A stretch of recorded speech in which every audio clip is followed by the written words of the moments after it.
So now that we have the second partials test, let's put it to use in a problem. Let's find the relative extrema of the function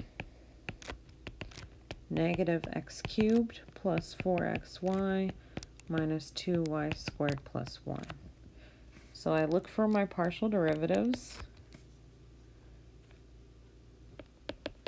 Fx will be negative 3x squared plus 4y. Fy will be 4x minus 4y. These two are polynomials, so they're always defined. These two are polynomials, so they're always defined. So now I need to set them equal to 0.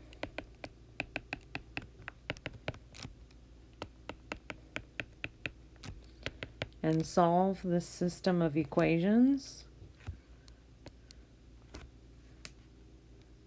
Well, if you look at this last equation and you solve it, you're going to get that x equals y here. And then you take this and plug it into your first equation. So you'll get minus 3x squared plus 4x equals 0. Factor out an x. And you get two solutions. You get x equals 0 and x equals 4/3. And then remember that x and y are equal here, so we get the following critical points. When x is 0, we get 0, 0. When x is 4/3, we get 4/3, 4/3. So here are our two critical points. Now we're going to use our second partials test on those. So we're going to take, we need fxx, so go back to our function, go back to fx here, and then find the derivative with respect to x. It would be negative 6x. fxy, go back to the derivative with respect to x and take the derivative with respect to y, you'll get 4. And finally, fyy will be negative 4.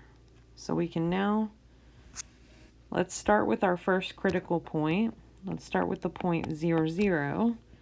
And let's look at D, which is fxx times fyy minus fxy. Well, if I plug in 0, 0 into fxx, I'll get 0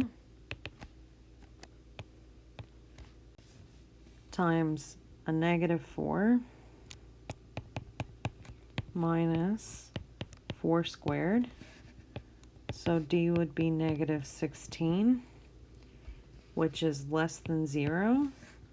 So look back at your second partials test. What do we know if D is less than 0? We have a saddle point, so we need to plug in 0, 0 into our function, and we get 1. So 0, 0, 1 is a saddle point.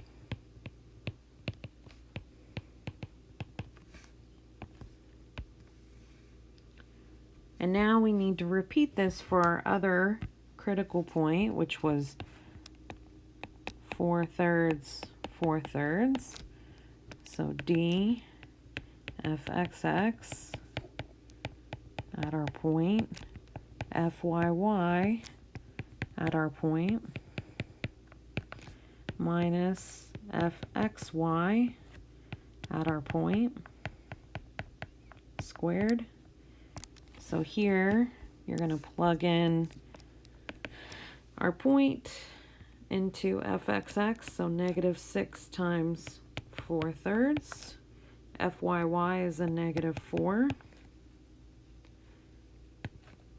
FXY is 4. So here for D, we're getting D is positive 32 minus 16.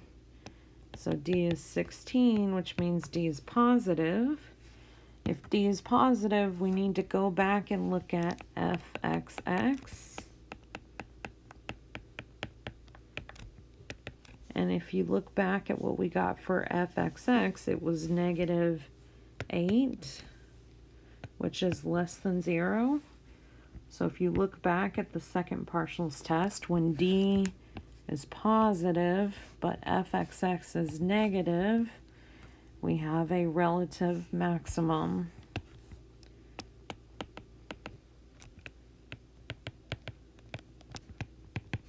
At the point 4/3, 4/3.